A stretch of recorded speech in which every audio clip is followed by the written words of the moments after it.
News for city में आपका स्वागत है। आइए सुनते हैं खेल अध्यक्ष महोदय जी, समाचार। हमारे स्पोर्ट्स मिनिस्टर, स्टेट मिनिस्टर दोनों भी यंग है, यकीनन उम्मीदें हमारी ज़्यादा बढ़ जाती है। मैं आपको कुछ बातें बताना चाहता हूँ। मोरक्को बहुत छोटा सा देश है, लेकिन जब ब्राज़ील को हराया तो शायद ब्राज़ील ने कभी सपने में भी नहीं सोचा होगा कि मोरक्को से हम हार जाएंगे। मेसी की अर्जेंटीना को जब सऊदी अरब ने हराया तो अर्जेंटीना ने कभी सोचा भी नहीं होगा कि सऊदी अरेबिया हमें इस तरह से हरा सकता है करके।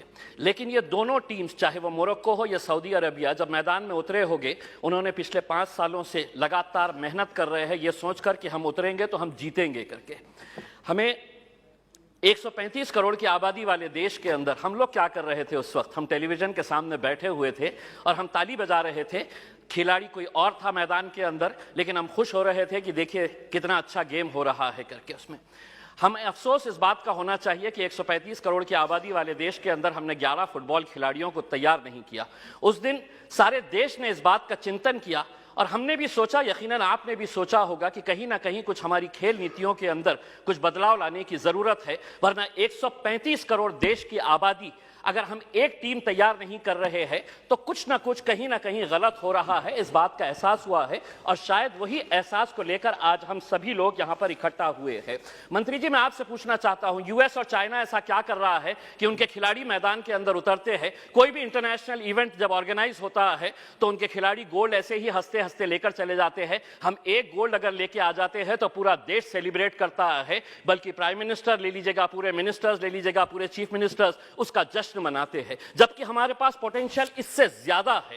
कहीं ना कहीं हम कुछ ऐसा नहीं कर पा रहे हैं वो कर रहे हैं करके। वो क्या कर रहे हैं? तो वो बचपन से ही अपने खिलाड़ियों को आइडेंटिफाई कर रहे हैं, कौन हमारा खिलाड़ी कौन से खेल के अंदर है, और उसके बाद पूरी जिम्मेदारी उनके स्पोर्ट्स एसोसिएशन, फेडरेशंस और वहां की सरकार उठा रही है। हमें मंत्री जी हमारे शॉर्ट टर्म गोल्स और हमारे लॉन्ग टर्म टारगेट्स क्या होने चाहिए, इसको आइडेंटिफाई करने की जरूरत है। मंत्री जी, मैं आपसे अनुरोध करना चाहूंगा, एक सर्वे करवाइएगा पूरे देश के अंदर कि कितने ऐसे स्कूल्स हैं कि जहां पर स्पोर्ट्स टीचर्स मौजूद है।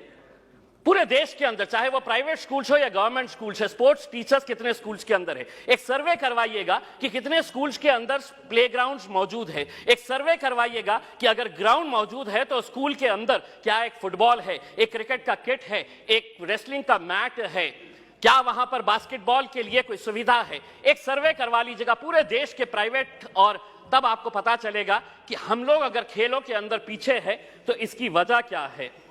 अध्यक्ष महोदय, मैं आपसे के जरिए मंत्री जी से यह अनुरोध करना चाहूंगा, 75 साल देश के आजादी के हो गए हैं, हम वैसे भी करोड़ों रुपया ऐसे वैसे कामों के ऊपर खर्च कर रहे हैं। मंत्री जी ये जिम्मा उठाइएगा कि 75 साल देश की आजादी के मौके के ऊपर हम हर स्कूल को एक स्पोर्ट्स किट प्रोवाइड करेंगे, जिसके अंदर एक फुटबॉल रहेगा, एक रेसलिंग का मैट रहेगा, एक बैडमिंटन के लिए, वॉलीबॉल के लिए जो नेट लगता है वो रहेगा। अध्यक्ष महोदय, एक मिनट, मैं सिर्फ सुझाव दे रहा हूं, और उसके ऊपर लिखिएगा कि अगर खेलेगा इंडिया तो जीतेगा इंडिया। उसके ऊपर आपकी तस्वीर लगाइए, आदरणीय पंत प्रधान जी की तस्वीर लगाइए, और एक 75 साल का तोहफा बोल के देश के तमाम स्कूल्स को आप ये दीजिएगा। हर राज्य के अंदर 4 कम से कम स्पोर्ट्स यूनिवर्सिटीज होनी चाहिए। मेरे शहर के अंदर थी, पूना वालों ने उठाकर उसे पूना लेकर चले गए। हम जमीन ढूंढते रह गए और उन्होंने कहा कि नहीं, हम पूना लेकर चले जाएंगे। 4 स्पोर्ट्स यूनिवर्सिटी, जिसका फोकस एरिया यही होना चाहिए, sports education, sports management, sports science, sports research और स्पोर्ट्स न्यूट्रिशन। मैं मंत्री जी आपको बताना चाहता हूं, औरंगाबाद के अंदर एक स्पोर्ट्स अथॉरिटी ऑफ इंडिया का साई का एक्सीलेंसी सेंटर है। आज तक करोड़ों रुपया आपने खर्च किए हैं उसके ऊपर, लेकिन कोई भी एक इंटरनेशनल लेवल का वहां पे इवेंट ऑर्गेनाइज नहीं किया गया है। आप खेलो इंडिया के जरिए आप अंडर 17 के टैलेंट को आप आइडेंटिफाई करते हैं, हम उसका स्वागत करते हैं। उसी तर्ज के ऊपर अगर स्कूल गेम्स फेडरेशन, अध्यक्ष सिर्फ एक minute, school games federation of India को यह जिम्मेदारी देते हैं कि आप अंडर 14 के जितने भी टैलेंट है उसको आइडेंटिफाई करिएगा। दूसरा, सबसे जाते जाते सिर्फ ये कहना चाहूंगा, भारतीय जनता पार्टी के एक एमपी है बृजभूषण सिंह जी, वो खुद एक पहलवान है। अगर वो रेसलिंग फेडरेशन ऑफ इंडिया के प्रेसिडेंट है तो हम उसका स्वागत करते हैं, लेकिन जिसने कभी जिंदगी में कोई एक गोल नहीं किया वो फुटबॉल एसोसिएशन का प्रेसिडेंट, जिसने कभी क्रिकेट बैट नहीं पकड़ा वो क्रिकेट एसोसिएशन का प्रेसिडेंट हो गया है। इसीलिए हम आपसे अनुरोध करेंगे, एक नियम बनाइए, राजनेताओं को खेलों से दूर रखिएगा, तब जाकर हमारे खिलाड़ी दुनिया के ऊपर राज करेंगे। बहुत बहुत धन्यवाद।